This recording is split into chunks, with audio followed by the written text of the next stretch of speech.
Uchinchi paketga propanda yurgan akalar, mashinalar har zapravka qilganda legirovkasi o'zgarib qolyaptimi? Biz zo'r fishka o'rgataman.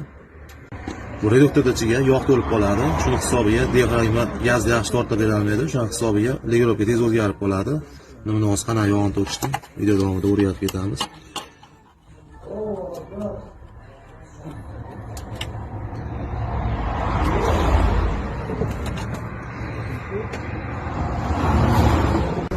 Yog'ni to'kkandan keyin mana shu tepada ikkita boltni yechib, yana shu kartni yo benzinni sepib olamiz.